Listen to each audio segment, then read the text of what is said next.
درود بی پایان به ایران، درود بی پایان به همه شما دوستان عزیزی که بیننده این برنامه هستین. در خدمت جناب آقای شهرام سنجابی هستم. ما برنامه تاریخ آذربایجان رو با هم شروع کردیم. 9 قسمتش رو تا حالا ضبط کردیم. این قسمت دهم هست. رسیدیم به پادشاهی سلطان سلیمان و اونو در هفته گذشته تموم کردیم. الان ادامه ماجرا، این که چطور سلطان حسین به قدرت میرسه و بعدم چه اتفاقایی برای کشور میفته رو در این برنامه میخوایم با هم دنبال کنیم. میریم پیش آقای سنجابی. شهرام جان، درود بر شما. درود بر شما افشین نازنین و درود بر بینندگان کانال ارجمند پرمایه شما.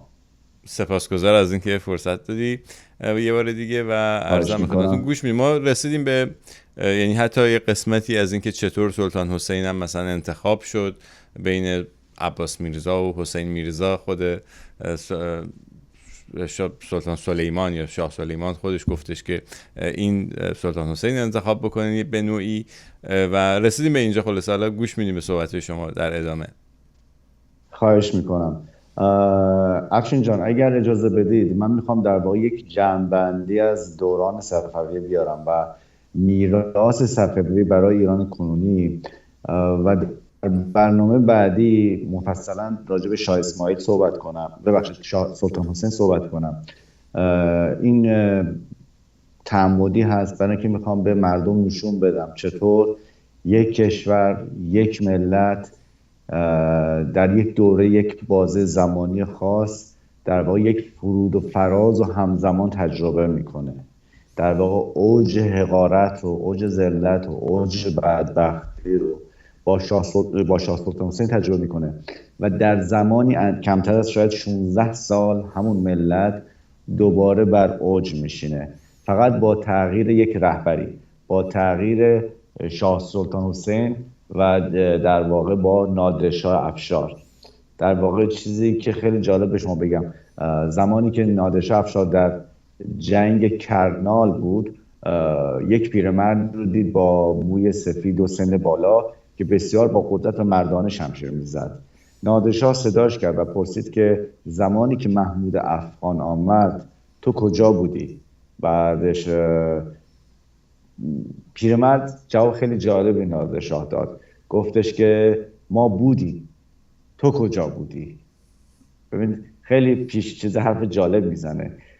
اینو از این جهت گفتم که مردم خب الان من میبینم یک ناامیدی بدی بر جامعه در واقع سیطره پیدا کرده که ایران دوباره درست نمیشه، هیچی درست نمیشه، این وضعیتی که آخوندها درست کردن. ولی خب حداقل تاریخ ما نشون میده که ما از این فرود و فراسا زیاد داشتیم، ما از اینا خیلی بدتر شاید بنویم. خب از آخوندها بدتر که نمیتونیم بگیم، از لحاظ زمانی دارم میگم، طولانی‌تر خلفای عرب بودن، ما دوره چنگیز رو دیدیم، همین دوره صفوی دیدید چه داستان‌های مردم رو تحمل کردن، چه از ناحیه خود مثلا همین قزلباشا، چه از ناحیه عثمانی‌ها بلاهایی که سرشون اومد، باز این ملت بلند شد. ما دیدیم در دوره قاجارها مردم هر نوع مصیبت رو تحمل کردن، جنگ‌هایی که روسیه بر ایران تحمیل کرد، حماقت و خیانت حالا کارگزاران قاجاری، بعد خیانت‌های انگلستان به مردم ایران، از دست رفتن مقدار بزرگی از سرزمین، قحطی و کشتار و غیره و ذالک. ولی باز این ملت بلند شد. یعنی کشور مانند سیمرغ هر بار در واقع خاکستر شد و از خاکستر خودش بلند شده. مانند ققنوس. دقیقاً. و من بر این باورم که این رنسانسی که در درون جامعه در حال شکلی هستش، ایران رو خیلی فراتر از اون چیزی که ما حداقل در 1400 سال می‌بینیم خواهد بود. آگاهی که در جامعه شکل گرفته، من به این باور دارم و برای همینم میخوام در این حالا این بازه خاص تاریخی رو، یعنی شکست سلطان حسین از محمود افغان و بعد اون پیروزی‌های عظیم نادرشاه رو در برابر تمام قدرت‌های اون روز دنیا، در برابر روسیه، عثمانی و حتی هند گورکانی، نادرشاه بر تمام اینها پیروز شد و ایران رو دوباره به مرزهای میشه گفتش که دوران ساسانی نزدیک کرد. بر روی مطلب رو به ادامه مطلب رو میذارم برای برنامه بعد و درباره میراث صفوی میخوام صحبت کنم، میراث 220 ساله صفوی. خب اولین و مهمترین که کلا بحثمون هم در این مورد بود، ترک زبان شدن آذربایجان و شیعه شدن آذربایجان، نه تنها شیعه شدن، بلکه میشه گفت شیعه شدن بخش‌های بزرگی از ایران مرکزی. شما الان ایران امروز می‌بینیم بیشتر قسمت‌های پیرامون، یعنی مرزهای ما سنی مذهب هستن. حتی در خود خراسان، مثلا منطقه تایبات، خراسان جنوبی، ما میریم به سمت مثلا بلوچستان، هرمزگان، این طرف در بوشهر و قسمتی از خوزستان، دوباره کردستان و آذربایجان غربی، همه اینها سنی هستن و فقط یک قسمت مرکزی میشه گفتش که منطقه شمال غرب هستش که در واقع شیعه شدن. بعضیاشون خب شیعه شدنشون برمیگرده به قرون دوم سوم هجری، مثل قم، مثل کاشان یا قسمت‌های از مازندران که حالا ولی بیشتر ایران به ویژه آذربایجان با شمشیر کج قزلباشان بود که شیعه شدن. در مورد ترک زبان شدن خب حالا الان خیلی با جزئیات بیشتر دیدیم که چطور آذربایجان ترک زبان شد. در واقع با برنامه‌ای که خب شاه اسماعیل داشت، قدرت خودش رو بر پای نیروی نظامی ایلات ترک قرار داد، هزاران هزار نفر از ترکان در ترکمنان ساکن آناتولی که در واقع پیرو مکتب همین قزلباشیه بودن، همون چیزی شیخ حیدر درست کرده بود، با آذربایجان آمدن، آنجا رو تحت تسلط خودشون گرفتند و مردم آذربایجان برای مراوده با اینها یا حتی به دور ماندن از آسیب آنها تلاش کردن با زبان اینها با خود اینها گفتگو کنن. مردم آذربایجان مردم به قول معروف مصالحه جویی هستن. درسته که اگر پاش بیفته تا آخرش میجنگن، یعنی خلق و خوشون دارن، یعنی پای مردی رو دارن. دیدید که مثلا حتی توی تیمای ملی هم بچهای آذربایجانی ما تا دقیقه آخر دیدید که میجنگن. حتی مثلا علی دایی، با علی دایی دیدید با سر شکست اومد و جلوی بحرین هم وایساد، یا مثلا کریم باقری، این تو ذات آذربایجان است. ولی همیشه سعی میکنن تا اونجا که چیز هستش کوتاه بیان، ولی وقتی دیگه به آخر بازی برسه دیگه همه چیز دیگه تمام میکنن دیگه.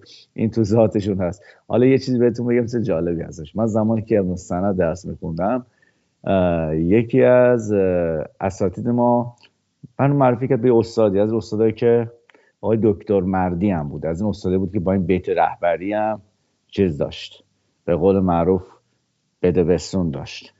بله، بعد یعنی از این تیپ هم بودش که شما فکر کنید مثلا سال 88 87 هنوز با تیپ حزب اللهی های دهه 60 مثلا لباس میپوشید میومد تو علم و صنعت. بعد این استاد من معرفی کرد اینا، بعدش گفتش که آقا ایشون تبریزی ان. گفت تبریزی هستی؟ گفتم آره. گفتش که خب از لحاظ سیاسی زمان فکر کنم میر حسین هم بود، یعنی زمانی که ماجرای خرداد 88 اون زمان بود. گفت چجوری فکر کنید؟ من گفتم من اصلا سیاسی نیستم. گفت دروغ میگی. گفتم که دست شما درد نکنه. چطور؟ گفت شما تبریز 2 دسته هستید. گفتم که از کدوم دسته؟ یعنی چی؟ گفت یه دستتون مثل ستارخان از همون اول میزنید همه چیز رو داغون میکنه جلو میرید. گفتم خب. گفت دسته دوم ساکت میشینن بعد از زیر میزنن همه چیز نابود میکنن. گفت اون دسته دوم هستی.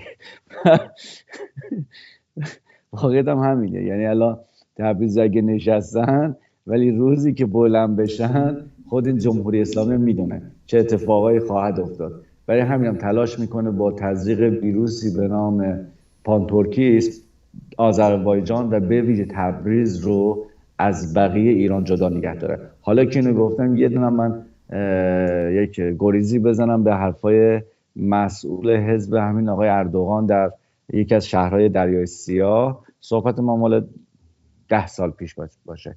یه بار با هم صحبت میکردیم ایشون. همین مال این آقای مسئول حزب آک پارتی بود توی به اصطلاح حاشیه دریای سیاه در یکی از شهرهای اونجا نزدیک ترابزان. بعد وقتی که از اصالت من خبردار شد گفت میدونید چیه؟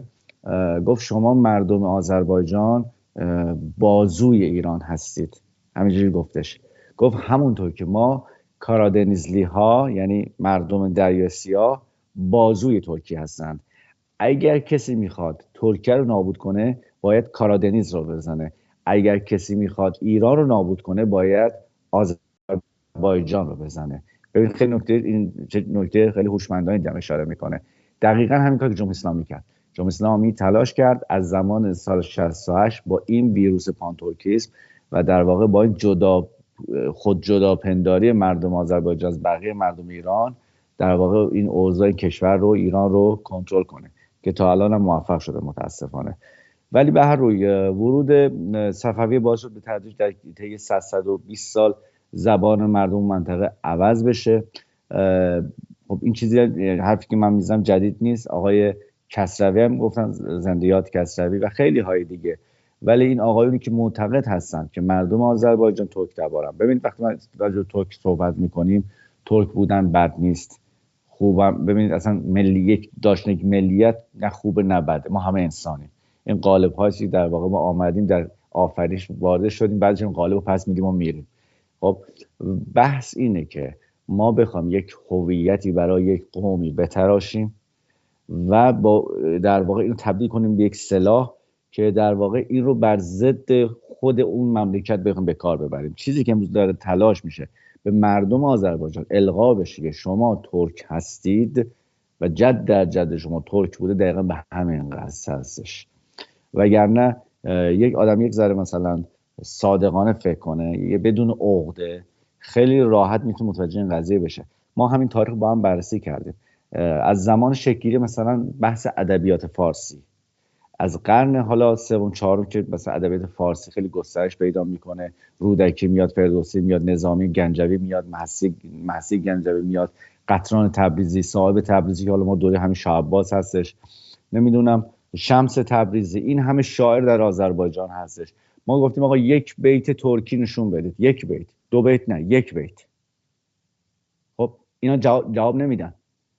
3-4 تا جواب دارن. یک، پهلوی اینها رو از بین برده است. چطور پهلوی یک سری از اشعار مثلا نویسندگان ترک زبان رو از بین نبرد، رفت اونا رو از بین برده. جواب دومشون، زبان فارسی زبان ادب بوده است. خب زبان فارسی ادب بوده است، شهریار به ترکی هم شعر گفته، به فارسی هم شعر گفته، یا خیلی دیگه، مثل خود شاه اسماعیل چطور در واقع به زبان آذری شعر گفته و به فارسی هم خب شعر گفته. بعدش ببینید فرار میکنن، آخر سر به شما میگن شما یا ساتکن هستید، یعنی خودفروش هستید، یا مانگورت هستید. جوابی ندارم به شما بدن.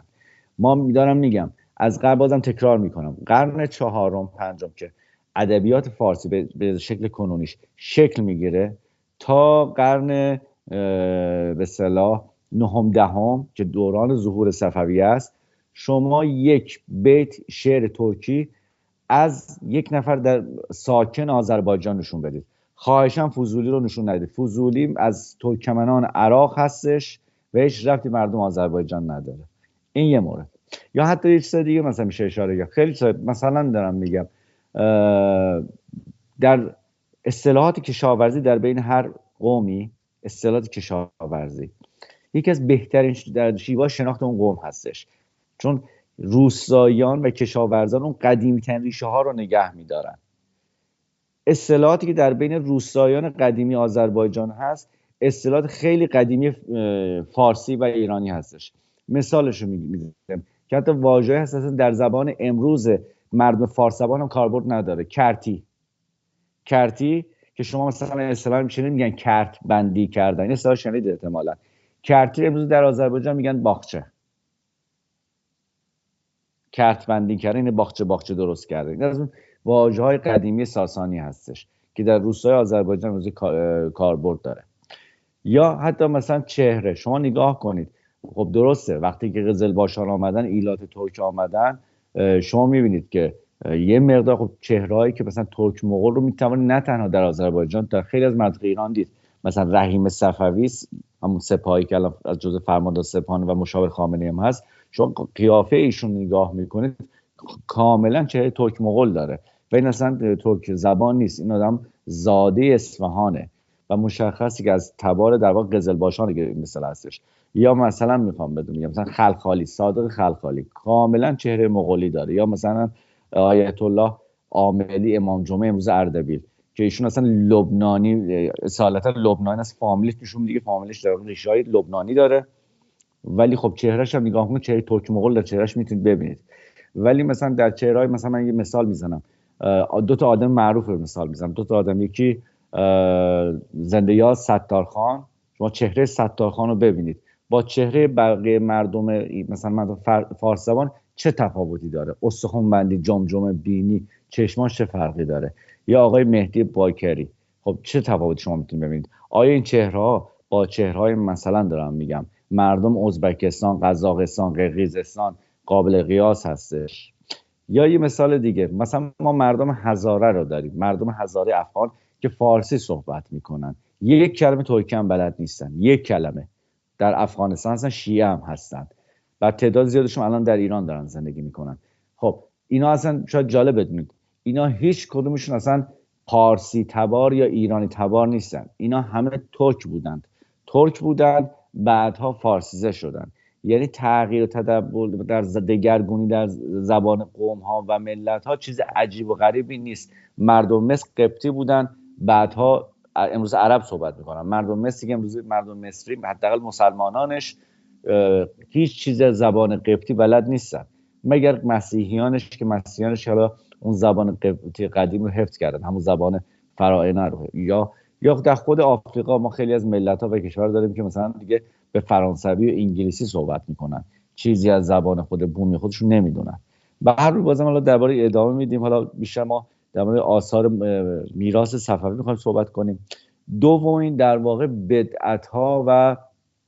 بدعت هایی که در دین اسلام میاره که روی فرهنگ مردم ایران اثر خیلی زیادی میذاره، یکی همین بحث اذان هستش که گفتیم مثلا اذان رو شاه اسماعیل عوض میکنه، مثلا یک چیزی مثل علی ولی الله رو میاره. بعد بحث عاشورا رو، و حتی همین ما تو برنامه پیشین که راجع به شاه سلیمان صحبت میکردیم، جالب بدونید چیزی که امروز در ایران به عنوان 13 رجب روز میلاد امام اول شیعیان جشن گرفته میشه، این یادگار شاه سلیمان هستش. شاه سلیمان آخونده اصفهان رو جمع کرد و گفت من میخوام میلاد در واقع مولا امیرالمومنین رو جشن بگیرم. علما به شور نشستن، بالا پایین کردن، آخر سر به این نتیجه رسیدن که 13 رجب رو اعلام کنن به عنوان تولد امام اول شیعیان. و جالبه که جمهوری اسلامی که همیشه دنبال عزا و مرگ هستش، زمان خاتمی آمدن رفتن دنبال بحث این که حالا فاطمه زهرا چه روزی به اصطلاح حالا مرده یا شهید شده. باز بین علما اختلاف افتاد و دو تا روز رسیدن که 10 روز با هم تفاوت داشت، اسمش هم گذاشتن ایام فاطمیه. دیدن خب این منفعتش بیشتر، خیلی خوبه، از طولانی تر هم هست، هر چقدر عزا طولانی تر بهتر. یا همون بحث عزاداری عاشورا بودیم که کلا اصلا این با حالا ما میخوایم مسلمان باشیم نباشیم، اصلا به اسلام اصلا اعتقاد نداشته باشیم، ولی واقعیت است که کل بنیان عزاداری در عاشورا با تمام آموخته‌های پیامبر اسلام محمد در تضاد هستش.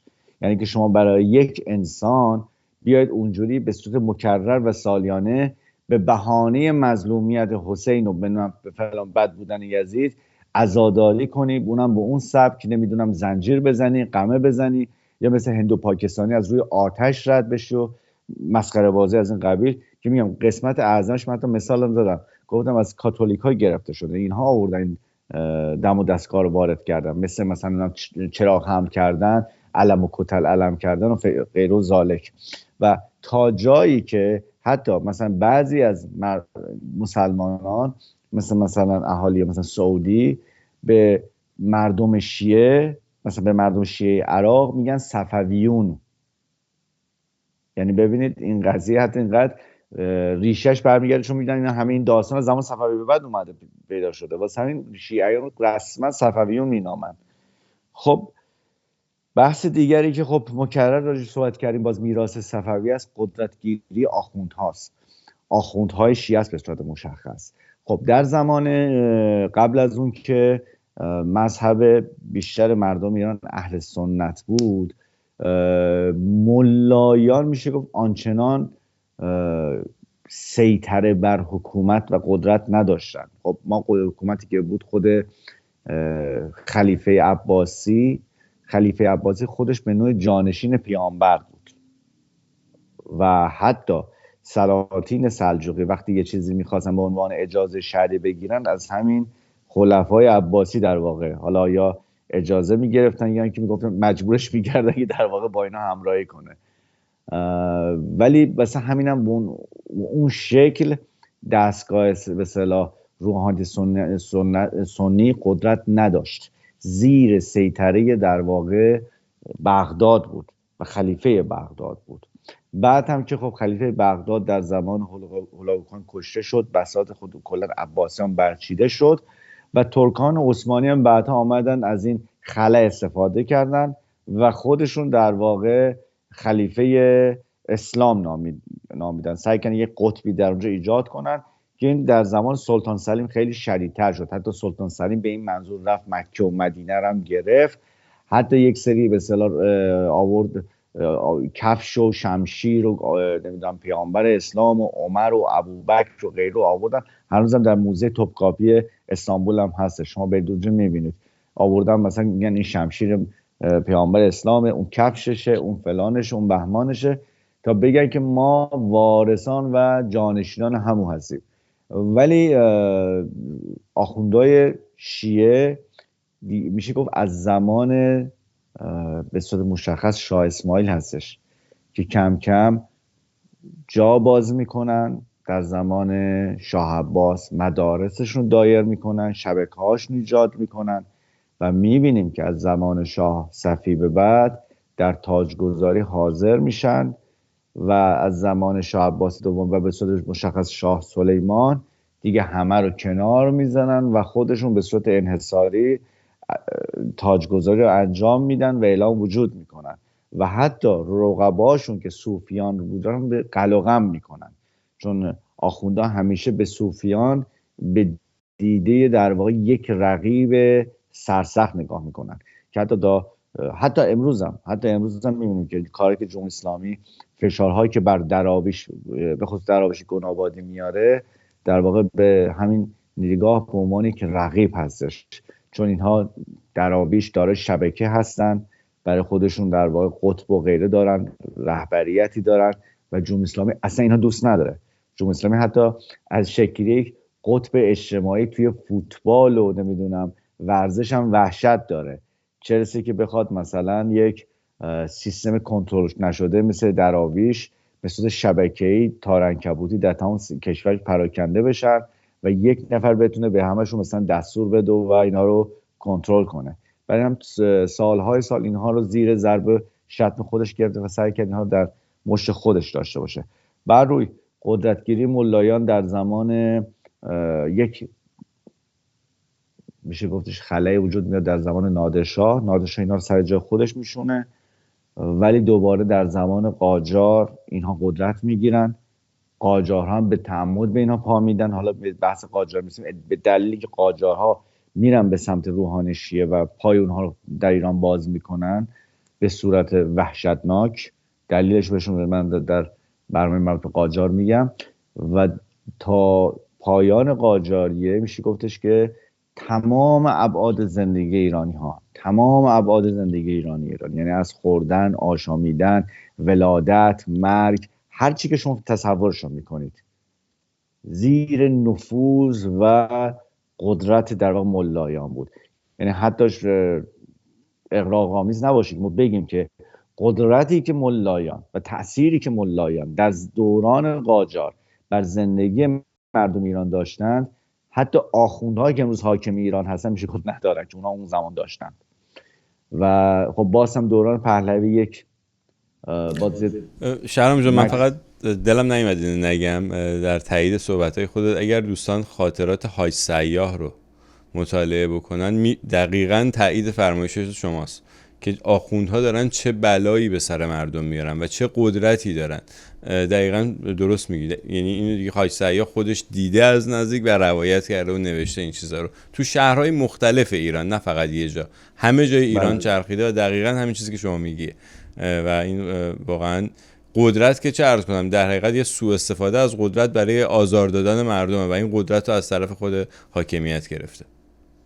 بله کاملا درست میفرمایید. به هر حال قدرتگیری ملایان میراث اصلی و میشه گفت بدترین میراث صفویه برای مردم ایران و خود امروز ما هستش. بعدی میراث صفویه شکلگیری جامعه اراذل و اوباش هستش. این معمولا کمتر بحث شده روش، جامعه اراذل و اوباش.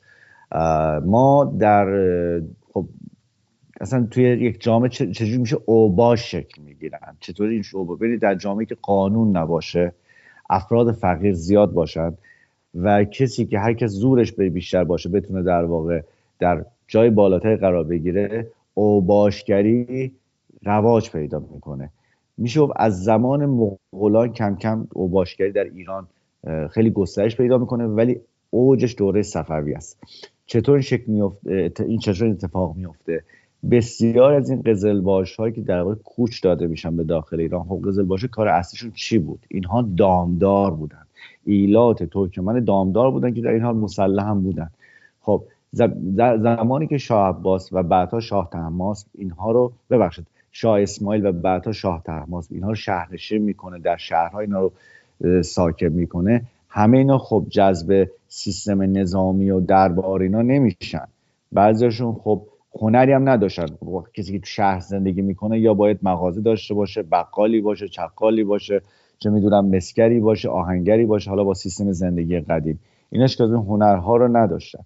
در نتیجه بعضی وقت متوسل میشدن به قلدری و با سیبیل گرفتن و غیر و ذالک. یعنی از اون زمان ما میبینیم اینا یک سیستم، یک جامعه برای خودشون شکل میدن، لات و لوتی و نمیدونم بابا شمل و یا همچین اصطلاحاتی که حالا ادامش میاد حتی تا اواخر قاجار تحت عنوان جاهل. و این ما میبینیم که حتی تا بعد از که دوران پهلوی هم میاد، اینا باز یه تیپ خاص خودشون رو ایجاد میکنن با کت شلوارهای سیاه رنگ و کلاه مخملی و سیبیلای از بناگوش در رفته. حالا سیبیل هم جالب بدونید که این سیبیل ها یادگارهای شاه اسماعیله، چون شاه اسماعیل اولین کسی است که بعد از اسلام در ایران رسما ریش تراشید و برخلاف نص صریح اسلام، چون در اسلام اینه که شما باید سیبیل رو کوتاه کنید و ریش رو بلند کنید. به اصطلاح شاه اسماعیل و بقیه پادشاهان صفوی سیبیل گذاشتن و ریش رو تراشیدن و خیلی همین جاهل ها، لوتی ها، بابا شمل ها دقیقا به همین سبک در واقع سیبیل های بلند رو کشیده میذاشتن، سیبیل های اصطلاح بناگوش در رفته و به اصطلاح ریش رو میتراشن. حالا در دوره قاجار یه سبک دیگه اینا به اینا اضافه شده بود، پشت مو رو نسبتا بلند میکردن و از نصفه به بعد رو میتراشیدن، یعنی کله تا اینجا مثلا تاس میافتاد. حالا داستان خودشو داره و اینها جالب بدونید به عنوان میشه گفتش که بازوی سرکوب ملایان به کار میرن، بازوی سرکوب ملاها که امروز هم همچنان ادامه داره. یعنی چه در دوران صفویه که وقتی میخواستن صوفی ها رو به کار بزنن، همین اراذل و اوباش رو به کار میگرفتن. در دوران قاجار همینطور باز اراذل و اوباش در واقع در کنار ملایان بود. در دوران پهلوی هم ما میبینیم باز هم این اراذل و اوباش هستن که در کنار خمینی قرار میگیرن و در سال 50 نقش بسیار مهمی رو بازی میکنن، به خصوص اون 10 روز آخر کشتار وحشتناک گاردیاها، توی مثلا فجایع در همین تبریز در اداره ساواکینا به وجود آوردن، واقعا وحشتناک است. من یه نمونهش میتونم بگم، خیلی عذر میخوام از گفتن این کلمات. اینا مثلا روزهای آخر حمله کردن به اداره ساواک در خیابان شهناز تبریز. تبریز رو میدان، شهناز که از معروفترین و زیباترین خیابان‌های تبریز بود پیش از انقلاب. اداره ساواک در یک مدرسه بود به نام دخترانه بود، اسم مدرسه پروین اعتصامی. تبریزا میشناسن همه پروین اعتصامی رو، مدرسهش رو. و ساواکی‌ها رو در اونجا گرفتند، کشتند، به نوعی رگ گردنشون رو زدن. همین اراذل و اوباش، خیلی عذر میخوام، آلت‌های تناسلشون رو بریدند، در دهان ساواکی‌ها گذاشتن به صورت موازی یکدیگر، جنازه‌هاشون موازی یکدیگر گذاشتن، عمود و خیابانش رو بکنین خط خیابان، جنازه‌ها اینجوری هر فاصله چند متری یک بار اینها رو گذاشتن و ماشین‌هایی که می‌خواستن رد شدن نگه می‌شدن و وادار می‌کردن که از روی جنازه رد بشن. این کاری که انجام دادن. عین همینا باز اراذل و اوباش در آذرشهر، شهری در نزدیکی تبریز، انجام دادن بعد حالا عکس‌ها یا فیلم‌هایی هستش که باز در تهران، همین اراذل اوباش جنوب شهر تهران، چه بلایی بر سر گاردیا آوردن تو همون درگیری‌های 19 تا 22 بهمن که می‌بینیم جنازه‌های لت و پار شده و مسله شده گاردیا رو روی به اصطلاح کامیون‌های ارتشی جابجا می‌کردن. و بعد از انقلاب هم که اینا آمدن توی کمیته‌ها و توی سپاه به اصطلاح سردار و نمیدونم چیشیدار و سربار و غیر و ذالک شدن، امروز هم دارن کشور رو کنترل و اداره میکنن. و خیلی رابطه اینا با ملا خیلی رابطه خیلی ارگانیکی است. یعنی چی؟ یعنی از یک طرف ملاها اینها رو حمایت میکنن، ساپورت میکنن و اینها هم به عنوان در مقابل این حمایت و ساپورت، حالا معمولا ساپورت مالی هم هستش، در واقع برای ملایان حالا یا چاقوکشی و قمه کشی میکردن. الان هم که میبینیم دارن چیکار میکنن دیگه برادران سپاه. حالا جالب یک با خود فائز هاشمی هم که پدرش از بنیانگذاران همین رژیم هست اشاره کرد، گفت جمهوری اسلامی حکومت اراذل اوباش هستش. خیلی دیگه روک و راست گفتش دیگه وقتی که حکومتی که در واقع کسانی مانند رفیق دوست و یا فرمانده فعلی سپاه سلامی که یک لات به معنی واقع کلمه هستش گردانندش باشن، معلومه که حکومت اراذل اوباش میشه. بر یک ضلع سومی هم داره این مثلث اهریمنی، ملا، لات و بازاری. نهاد بازار نهادی که در زمان صفویه قدرت میگیره، قدرت بسیار زیادی هم میگیره. من فکر کنم تو برنامه میشین درباره شکلی بازار صحبت کردیم، گفتیم اصلا در اسلام تجارت یک امر به اصطلاح ستایش شده است، برخلاف ایران باستان، برخلاف فرهنگ کهن ایرانی که کشاورزی و آباد کردن و معماری و عمران خیلی ارزش داده شده طبق گفته های زرتشت. در اسلام چون خود محمد تاجر بود، کلی لطافه تو قریش تاجر بودن، در اسلام به شدت بر تجارت حلال تاکید شده و در بعد از اسلام اصلا بازار میشه در واقع ستون فقرات شهرهای ایران. و این میاد تا دوره صفوی که میگیم در دوره صفویه خب به خاطر اینکه اون استقرار و یکپارچگی که صفوی ایجاد میکنه، به ویژه در دوران شاه عباس که تجارت خیلی گسترش پیدا میکنه، چه تجارت با کشورهای منطقه مثل عثمانی و روسیه و چه تجارت بین الملل با خود انگلستان و پرتغال و غیر و ذالک، ما شاهد شکل‌گیری در واقع شبکه‌ای از راه‌ها و کاروانسراها و بازارها هستیم. و بسیار از بازارهای قدیمی ما مثلا مثل بازار تبریز، بازار اصفهان، بازار تهران، بازار کاشان، بازار قم و بازار شیراز و غیر و ذالک، ریشه ها شکلیشون در واقع برمیگرده به دوران صفویه و بازاری ها به عنوان در واقع اشخاص بسیار قدرتمند اینجا ظاهر میشن و با آخوندها یک رابطه بسیار ارگانیک برقرار میکنن. چطور؟ آخوندها دست اینها رو باز میذارن در اجحاف و حالا گرانفروشی و هر کار احتکار و غیر و ذالک. اینها هم در واقع خمس و زکات ملایان رو پرداخت میکنن و این سه تا مثلث رو دقت کنید، دوباره میگم ملا، بازاری و اراذل اوباش. علی شریعتی این مثلث رو خوب تعریف کرد، منتها یه حقه بازی کرد. علی شریعتی اومد این وسط شاه رو گذاشت، در اون شاه نبود، اون ملا بود. یعنی علی شریعتی گفت مثلث شاه و شیخ و به اصطلاح بازاری، در صورتی که شاه نبود. این سه تا بودن با هم، این سه تا با هم بودن و همیشه تلاش کردن از زمان صفوی به بعد جامعه رو و شاه رو تحت تسلط خودشون در واقع قرار بدن. و ما در حتی زمان شاه هم دیدیم شاه تلاش کرد تا بازار رو تضعیف کنه. زمانی که بعد از اصلاحات ارضی و که ایران رفت به سمت صنعتی شدن و به خصوص دهه 50 و شاه تلاش کرد این نهاد بازار رو ضعیف کنه. خب ترفندهای مختلفی زد، اومد اول فروشگاه زنجیره کوروش رو راه انداخت، بعدش آمدن یادتون باشه سال 55 56 خانه اصراف راه انداختن که مثلا اون تورمی که شروع شد اینها آمدن شروع کردن یک سری بازاری ها رو مجازات کردن که بازاری ها دیگه تصمیم گرفتن کلا رژیم پهلوی رو ساقط کنن و دیدیم که نقش بسیار بسیار مهمی در واقع در سقوط حکومت شاهنشاهی رو بازی کردن. اما از اینکه در واقع زندانیان سیاسی که به زندان میافتن لحاظ مالی اینها تامین میکردن، خرج انقلاب رو میدادن. حتی میدونیم یکی از معروف‌ترینشون کریمی دستمالچی، کسی خونه خمینی رو در نوفل شاتو رو گرفت و هواپیما رو واسش گرفته بود، همین کریم دستمالچی بودش که اگه اشتباه نکنم که بازاری تبریزی بود اگر اشتباه نکنم، که بعد از ماجرای بنی صدر و مجاهدین اینو گرفتن و اعدام کردن. از وابستگان به جبهه ملی بودش و یکی از در واقع قسمت سه تا بازار که حرف اول رو میزدن، یکی بازار تبریز بود، هنوزم بازار قدرتمندیه، و یکی بازار اصفهان بود و دیگری بازار تهران بود. حالا قسمت از اون قدرت امروزی آمده در ایران در جای جمع شده به نام اتاق بازرگانی تهران. یعنی کسانی که دولت پشت پرده جمهوری اسلامی هستن در همین اتاق بازرگانی تهران نشستن یا اتاق بازرگانی ایران و انگلیس نشستن و جمهوری اسلامی رو اداره میکنن. خیلی آدمای به اصطلاح آلامودی هم شدن، مثل اون بازاری قدیم نیستن که کت شلوار رو تحریش داشته باشن، کراوات میزنن، خیلی هم شیکن، ولی همچنان دارن نقش پشت پرده رو با آخوندها بازی میکنن و کار خودشون پیش میبرن.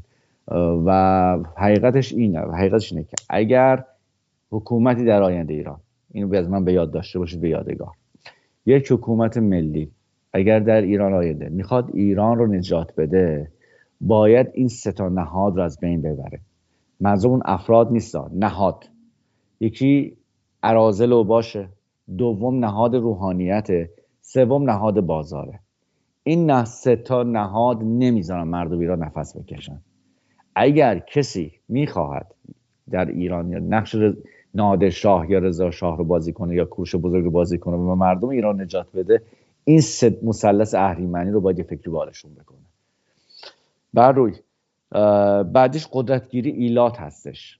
ایلات، خب ما بعد از اسلام میبینیم که ایلات مثلا غزنوی خودشون یک تیری از ترکان بودن، یا سلجوقی ها یک ائتلافی از ایلات ترک بودن، ولی به صورت مشخص بعد از مغول ها این ایلات بودن که در ایران قدرت رو دست به دست میکردن.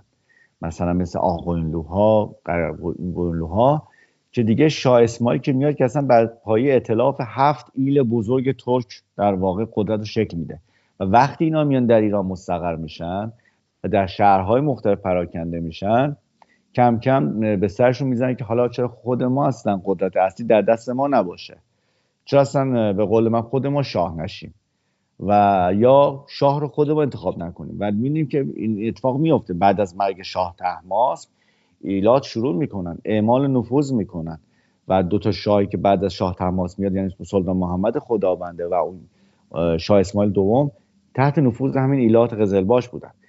خود شاه عباس رو ایل استاجلو میاره شاه میکنه که حالا خود شاه عباس شروع میکنه اینا رو کمی قلقم میکنه، سعی میکنه گرجی ها رو جایگزین اینها کنه، ولی این ایلات همچنان در ایران به قدرت خودشون ادامه میدن.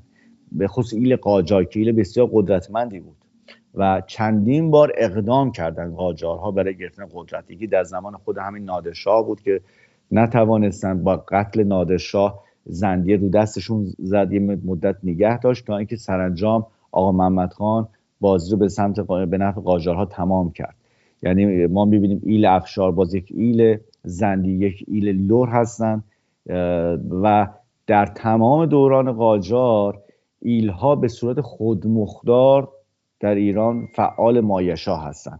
حالا سعی میکنن با مرکز یک تعاملی داشته باشن، بعضی وقتا می‌بینی شهرهای تحت حاکمیت خودشون یا استانهای منطقه رو غارت میکنن و ما میدونیم تا دوره قاجار اصلا این ایلات، مثلا بعضی از ایلات قشقایی یا حتی بختیاری، یک معضلی بودن در مسیر راههای ایران.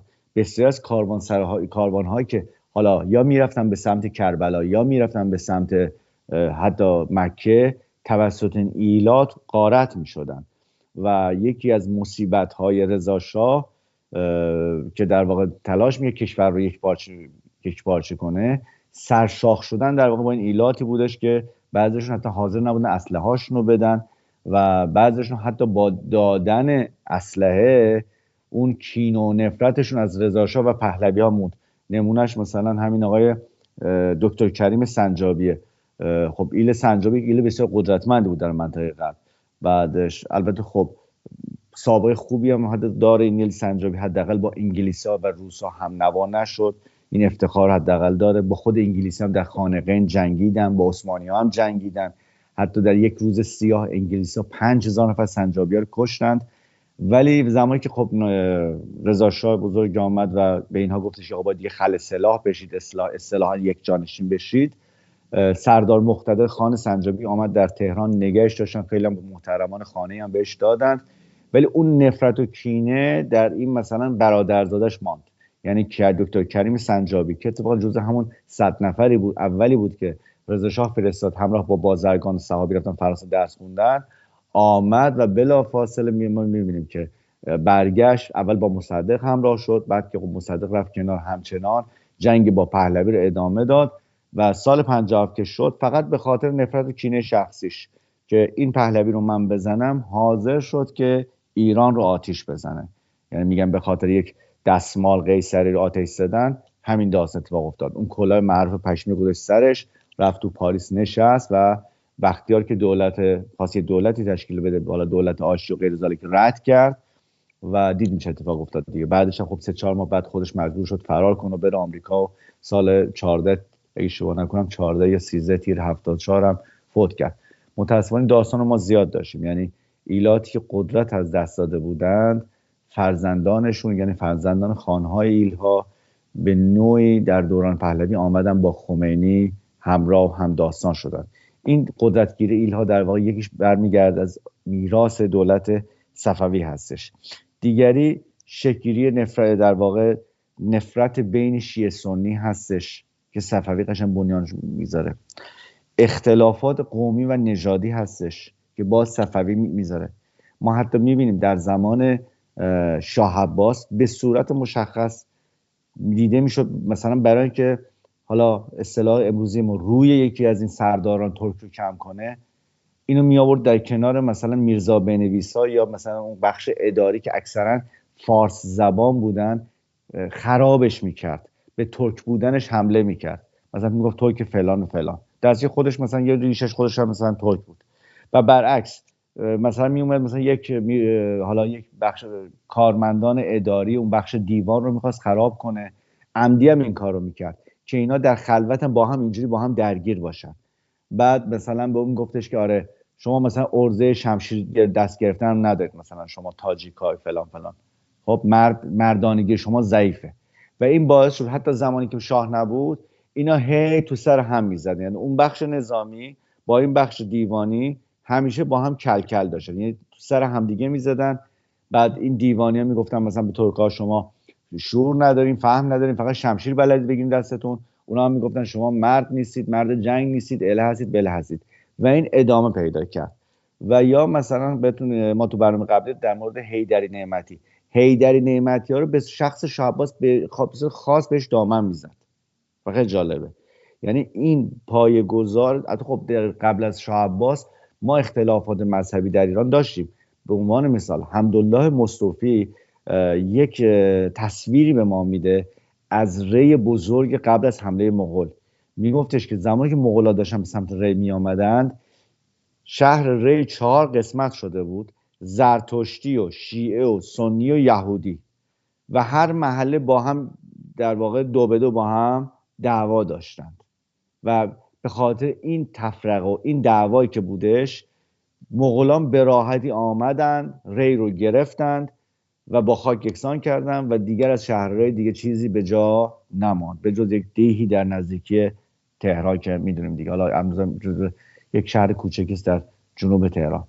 خب این اختلافات مذهبی حالا شبه قومی بود، ولی از زمان صفوی می‌بینیم حالت خیلی گسترده‌تری پیدا میکنه و متاسفانه اواخر قاجار ما می‌بینیم که الفاظ زشتی حالا به صورت جوک در واقع قومیت‌ها هدف قرار میگیرن که متاسفانه که بدترین قربانیش مردم آذربایجان هستن، ترک زبان هستن، گیلک‌ها هستن، مردم قزوین هستن و در بحلیبت مردم اصفهان هستن و بخشی از حالا مردم کردستان. این یک فاجعه است که حالا ما راجع به اینو بعداً صحبت میکنیم، ولی اصل و ریشش به همین دوری برمیگرده.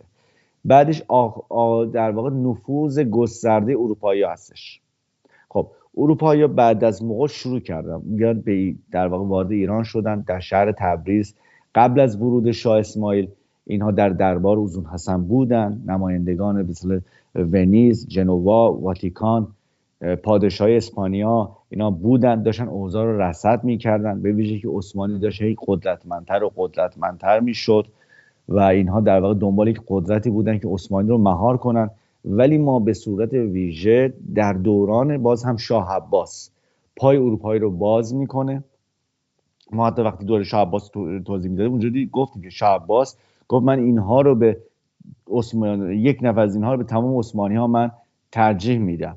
اینا آمدن، بحث امتیازدهی و امتیازگیری شروع شد. آقا فلان مثلا چند هزار تومان بدیم امتیاز مثلا تجارت در اینجا رو بگیریم. آمدن تو بحث تسلیحات با ایرانی همکاری کردن و کم کم اینا آمدن ایران و جامعه ایران و اون حفره ها و باک های این جامعه رو شناسایی کردن. اینها مثلا آمدن دیدن آقا روحانیون شیعه چه قدرتی دارن پیدا میکنن و با اینها کم کم جوین شدن، مچ شدن و اینها رو در تحت کنترل خودشون گرفتن. دیدن فلان درباری رو با چه قیمتی میشه خرید و چه جوری میشه خرید و ضربات وحشتناکی زدن که هنوزم که هنوزی الان نفوذ گسترده‌ای دارن، هنوزم تمام نشده. ما الان میبینیم در ایران مثل دوران قاجار هنوزم که هنوز رقابت بین روس و انگلیس، این دفعه با اسامی دیگری، نمیدونم اصولگرای روسی، ولایت مدار روسی با اصلاح طلب انگلیسی در واقع در دعوا و درگیری با یکدیگر هستن. خب دیگری به اصطلاح بحث رشوه خواری که صحبتشو کردیم. یک دلیل مهم در رشوه خواری که هستش، خب ما میبینیم در دوره صفوی وضعیتی وجود میاد که هر کس تلاش میکنه کلاه خودش رو صفر نگه داره. یعنی کم کم اون بحث حب وطن ضعیف میشه، همه با هم در رقابتن، گرجی، ترک، نمیدونم تاجیک، شیعه، سنی و هر کس دیگه به ایران به عنوان یک سفره نگاه میکنه که با در واقع با قسمت بزرگترش بخواد ببره واسه خوش ورداره. خب در چنین حالتی وقتی به عنوان مملکت مردم به شکل شرکت سهامی عام بهش نگاه میکنن، نه یک خانه، نه یک وطن، براش مهم نیست. آقا من رشوه، اصلا رشوه یعنی چی؟ رشوه یعنی من یک پولی از شما میگیرم، یک حقی رو به شما میدم که حق شما نیست و به دیگران در واقع با این کار چیکار میکنم؟ ظلم میکنم. اصلا رشوه معنیش همین هستش دیگه، معنی دیگری نداره که. خب تو اون جامعه، خب جامعه صفوی میبینی خب طرف میگه خب بسیار پولو من بده آقای حالا فلانی، من مثلا این کارو واسه جور میکنم، برای اینکه اصلا قانونی معنی نداره، اصلا قانونی اصلا چیز وجود نداره. خب چه کشوری رشوه نیست؟ اول حاکمیت قانونه، دوم در واقع قوی بودن حس وطن پرستی. این دو تا چیز رو شما در یک کشور داشته باشید، یعنی هم وطن پرستی هم احساس محبت بین اعضای یک جامعه. شما یه نمونه خوبش مثلا ژاپنه. شما مثلا اینو در ژاپن همه اینا رو میتونید ببینید، قانونمندیش رو، احساسی در واقع همدلی بین مردم جامعه ژاپن رو و وطن پرستی رو. اونجا خیلی رشوه پایین‌تر هستش. یا کشورهای مثلا اسکاندیناوی و برعکس کشورهایی که مثلا تفرقه قومی هست، نمیدونم کشور از لحاظ حکومتی قانونمند نیستش، حالا دیکتاتوری هست، یا کشور از لحاظ سیاسی به هم ور هستش، شما می‌بینید که رشوه خواری در حد خیلی بالایی رواج داره. و در زمان صفوی ما می‌بینیم که اصلا مثلا حتی وزیر مقتدر شاه صفی سارو تقی مشروع به اعتماد دوله، این بزرگوار چون داشت با رشوه خواری مبارزه میکرد، خود در واقع سیستم نظامی اینو از بین میبره، چون این داشت مثلا جلوی دزدی‌ها رو میگرفت و همین ادامه پیدا میکنه تا زمان قاجار. مثلا و چه بلاهایی هم سر مملکت مثل این قضیه. به عنوان مثال در زمان قاجار خب ایران در منطقه کرمان یک چیزی تولید شد به شال کرمان میگفتن. شال کرمان در واقع ایران از زمان سلجوقیان این شال رو در واقع صادر میکرد، این شال کرمان رو، پارچه‌های کرمان رو از همون بزی که در همون منطقه پرورش پیدا میکرد تهیه میکردن. چند تا تاج انگلیسی آمدن خیلی راحت به فرماندار منطقه در واقع کرمان رشوه دادن، آقا اجازه بده ما فاستونی انگلیسی رو بدون گمرک بیاریم. ایشون اجازه فرمودن. فاستونی انگلیس اون زمان خب انگلستان دیگه کارخانه صنعتی شروع کرد به کار کردن، بسیار بسیار ارزانتر تمام میشد تا اینکه کاملا دستی بافته میشد و شال کرمان محو شد. بلایی که ما دیدیم همین دوره خاتمی و احمدی سر مملکت آوردن و کشور رو در اختیار کالای چینی قرار دادن و کارخانه‌های نساجی ما و حتی کارخانه صنعتی مثل دوچرخه سازی، چقدر از کارخانه‌های دوچرخه سازی ایرانی سر همین موضوع ورشکست شدن و الان همین رشوه الان تبدیل شده به بزرگترین بلای ملی ایرانیان، یعنی فساد اداری. و خدا میداند که بعد از رفتن آخوندها چه تدبیری در واقع حکومت بعدی باید بیاندیشد تا بتواند این فساد رو که دیگه در جان روح مردم رفته است بتونه جلوش رو بگیره. خب بعدی یکی از میراث بد صفویه، فقط من ممنون میشم زمان رو هم به من بگید من چقدر وقت دارم که ما حدوداً مثلا 9 دقیقه دیگه وقت هست. من خودم یه 2-3 دقیقه می‌خواستم فقط روی این صحبتایی که شما کردی چند تا مسئله رو بگم که با هم هماهنگ میشیم. بگم 8-9 دقیقه، مثلا 5 دقیقه 6 دقیقه دیگه اگه شما بتونین این مطلب رو جمع بکنین خیلی عالی خواهش میشه. میکنم. من دو مورد دیگه هم اشاره میکنم. تخریب، قبلا بهش گفتیم ولی باز تاکید میکنیم، تخریب اخلاق و تربیت شاهزاده ها هستش که متاسفانه باز هم شاه عباس اینو بنیانشو میذاره. گفتیم با جوزر راجع به صحبت کردیم چه بلایی سر شاه صفی میاره، این رو در میان حرمسرا تربیت میکنه و باعث میشه بجز یعنی ما نادرشاه و کریم خان و لطفعلی خان و آقا محمد خان قاجار، بقیه پادشاهان ما که از این چیز هستن افرادی ضعیف النفس، ترسو، نادان بار بیان. یعنی ما این قضیه در حرمسرا تربیت کردن میشه گفتش که تا زمان حالا مظفرالدین شاه ادامه داشته. حالا محمد علی شاه و احمد شاه قاجار شاید تا حدی از این موضوع مستثنا بودند، ولی خب ما میبینیم که چه تاثیر مخربی در جامعه ما میذاره، به حدی که ناصرالدین شاه با اینکه حالا ناصرالدین شاه آدمیه که ذوق هنری داره، نقاشی زیبا میکنه، خطاطی میکنه، به زبان فرانسوی کاملا مسلطه، وقتی که به اروپا این آدم میره، به روسیه میره، به جای آدم باهوشی هم هستش، خب به جای اینکه حواسش این آدم جمع بشه که خب اینا سیستمشون چجوریه، اینا کشورشون چجوری قدرتمند کردن، ضعفشون چجوریه، من چجوری میتونم اینا رو در واقع کنترل کنم. خیلی جالبه، خاطرات این آدم خوندنیه. بیشترین موضوع درگیری که داره زنهای اونجاست. فلانی زنش خوشگله، زنش فلانجاش قشنگه، بهماجاش قشنگه، دندون زن اون یکی اینجوری. خیلی جالبه. فقط موضوعش که تو ذهنش درگیره در واقع پستی بلندی زنهای روسی و اتریش و آلمان و انگلیسه. اصلا کلا حتی میشه ملکه ویکتوریا در مورد بدن اون صحبت میکنه، در ذهنش درگیر این هستش. خیلی جالبه. و حتی زمانی که توی فرانسه واسه این آقا باله میذاره، رقص باله، میاره این دخترکان خوشگل و چیزا به من بدید من اینا رو ببرم. میگه آقا نمیشه، ما اینا نمیتونیم بدیم. میگه خب حالا چیکار کنیم؟ دستور میده خیاط لباسای باله اینو بیاد در واقع توی واسه خانمای حرم هم از همون لباسا بدوزه، یعنی دامنای کوتاه و اون شلوار تنگ چسبان سفید که کم کم به اینا میگفتن، اگه شما کار میگفتن تونیکه، که از دربار باب میشه توی خاندانهای تهرانی و از تهران به بقیه کشور زنان تا دوره رضا شاه اینجوری لباس میپوشیدن تو خونه. این هم در واقع رهاورد در واقع پادشاه فرانسویدان ما بوده از سفر فرنگ با اون هزینه‌ای که حالا می‌بینیم صحبت می‌کنیم هزینه‌اش از کجا میادش. و میگم همین تخریب اخلاقی ریشاش از کجا است. و دیگری حالا دیروز هم مفصل با صحبت کردیم، تخریب و تضعیف علوم و دانش عقلی، علوم پایه. اونم گفتم در زمانی که اروپا به سمت در واقع انقلاب صنعتی و صنعتی شدن پیش میرفت، در ایران دانشمندان سرکوب میشن و ملایان به اوج برده میشن که نتیجهش هم همون فلاکت پایان دوران قاجار هستش. من دیگه سخن رو کوتاه میکنم و میکروفون در خدمت شما میذارم. سپاسگزارم وقتی من دادید. سپاسگزارم شهرام جان.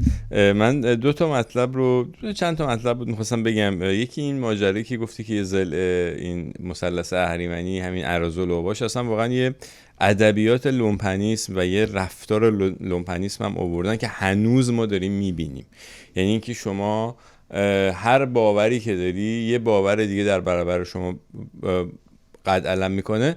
این گفتگویی نیست، دقیقاً با حالت توهین میان. یعنی هر دو طرف شروع میکنن به هم دیگه توهین کردن و این دقیقاً گفتگو رو از بین میبره، رادیکال میکنه و خیلی هم سطح این حمله ها پایین و واقعا همون لومپن بازیه. واقعا ما داریم هنوزم میبینیم این جنگ نعمتی حیدری رو ما هنوزم داریم. یعنی هنوزم مردمی که همه قربانی هستن در برابر جمهوری اسلامی، به جای اینکه در برابر جمهوری اسلامی بایستن دارن با همدیگه یه عده‌ای، حالا نمیگم همه اینجوریه ولی یه عده زیادی ما الان مخصوصا در فضای مجازی داریم میبینیم که چطور روبروی همدیگه قرار گرفتن و با همون ادبیات لومپنیسم همدیگه رو تحقیر میکنن، در صورتی که هر دو هموطن هستن، هر دو دارن میبازن به جمهوری اسلامی.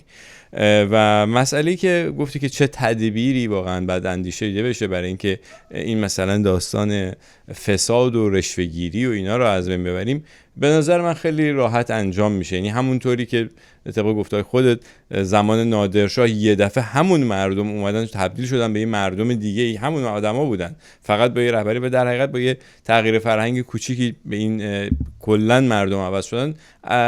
این داستان در فقط ایران اتفاق نیفتاد، در خیلی جاهای دیگه دنیا اتفاق افتاد. ما با دکتر نوذری هم یه برنامه‌ای داشتیم راجع به خلبان‌های ژاپن بود که میرفتن مثلا چه جوری جنایت میکردن، بمباران میکردن اینا، و بعد واقعا اینا پشیمون شدن از کارشون بعد از جنگ جهانی دوم و رفتن عذرخواهی کردن. یعنی میخوام بگم که واقعا ظرف یک روز آدم میتونه عوض بشه. و مسئله فساد هم به نظر من وقتی که مردم احساس عدالت بکنن و به حق خودشون قانع باشن دیگه تموم میشه فساد. فقط بعد این احساس عدالت رو مردم بکنن، این بعد یه جوری قوانین درست اجرا بشه که مردم بفهمن که به اندازه کارکردشون، به اندازه سهمشون دارن اون چیزی که واقعا لیاقتشو دارن میبرن و این مسئله فساد رو میتونه حل بکنه. میخوام بگم که واقعا یه تغییر خیلی سریعی میتونه اتفاق بیفته به شرطی که کل این سیستم جمهوری اسلامی بشکنه، فرو بریزه و بشه واقعا عدالت رو برقرار کرد در کشور. ممنونم از لطف و محبتت. خواهش میکنم. البته در مورد لومپنیسم حرف زیاد هستش، حالا میذاریم واسه موقعیت بهتری چون زمان برنامه‌مون به پایان رسیده. خیلی بحث مهمی هم هستش که اینکه چرا ما از اواسط دهه 50 یعنی از سال 55 56 کلا یک میشه گفتش که حالا تیم خمینی یا اون تیمی که میخواست در واقع دگرگونی رو در ایران انجام بده به صورت تعمدی در جامعه لومپنیسم رواج داده میشه. این حالا میگم به دیتیلاش اشاره میکنیم. مثلا فیلم قیصر که خود مسئول کیمیایی اعتراف کرد بعد از انقلاب، اعتراف کرد که این فیلم رو ساخته حالا در لفظ خودش که به مردم شیوه گرفتن حق خودشون رو یاد بده، یعنی با چاقوکشی. و در واقع این همین داستان فیلم قیصر چقدر چاقوکشی رو در نسل جوان دهه 50 مثلا جا انداخت. یا مثلا توهین به قومیت‌ها در قالب جوکار همین خانم گوش اولین بار به صورت رسمی، خانم گوش میدونید که فائقه آتشین یک دختر یک خانم دیگه، یک خانم با پا به سن گذاشته آذربایجانیشون، پدر و مادرشون ترک زبان هستن و ایشون در نهایت بیشرمی در تهران سال 56 در کنسرت در سالن کنسرت زنده خودشون شروع کرد برای ترک زبان ها جوری که بسیار زشت را تعریف کرد. اولین بار می‌بینیم به صورت رسمی و در یک جای عمومی توهین میشه. و ما لومپنیسم رو به صورت افسار گسیخته ما بعد از انقلاب می‌بینیم، چه در خود رفتار رهبران رژیم، چه می‌بینیم مثلا رفسنجانی صحبت میکنه راجع به خانم‌هایی که مایا میپوشن، میگه ببخشید سوال کنم آره اینم شورت و کورست‌هاشون فلان. خود خمینی که خودش یک لومپن اعظم بود در واقع، بدون هیچ شرمی جلوی چشم همه به خیلی عذر میخوام با انگشتش دست اشاره میکنه به آلت تناسلیش و میگه که اینها از آزادی این رو میخوان. خاطرتون هستش دیگه. بله. و در واقع اصلا مؤدبانه صحبت کردن، خوب لباس پوشیدن در دهه 60 اصلا خودش اینو ضد ارزشه. نشان دهنده طاغوتی بودن و سوسول بودن و چه میدونم بچه مثلا سرمایدار بودنه. و هر چقدر مثلا شما لاتی صحبت میکردین به شیوهی که مثلا همین آقای مایلی کوهن و علی پروین و غیره صحبت میکردن، هر چقدر مثلا درب داغونتر لباس میپوشیدید، یه جورایی توی به اصطلاح جامعه شاید پسندیده تر میشد، جامعه آخوندزاده دهه 60. و یه چیز جالبی هم به شما بگم آخر برنامه‌تون، من یه اشاره میدم به فیلم آقای ارهام سعد، زنده یاد ارهام سعد، هنرمند بزرگ اصفهانیمون، واقعا خدا بیامرزتش، روح شاد. فیلمی درست کرد به نام جوجه فاکلی. بله. این فیلم بسیار فیلم عمیقی هستش. شاید کسایی که نگاه میکنن فقط میخندن، نمیدونم اون مطلق هایی که حالا ارهام سعد میگه یا چه میدونم خانم شهناز تهرانی میگه یا اون انیسیت جاهلی و داستاناش، ولی بسیار این فیلم عمیقه. ارهام سعد 2 تا شخصیت رو در یک قالب یک نفر میاره. زمانی که بهمن مفید یک دانشجو پزشکیه، حالا یک هنرمنده با اون تیپای هیپی اون دوران، جامعه محکومش میکنه، حتی لایق نمیدونه که اینو مثلا دختر مورد علاقهش رو بده. زمانی که این آقا لات میشه، حالا یا جاهل میشه، چاقوکش میشه، بزن بهادر میشه با سیبیلیتی، جامعه بهش احترام میذاره. مادرش میگه ای قربونت برم ننه، قربون ننی گفتنت برم.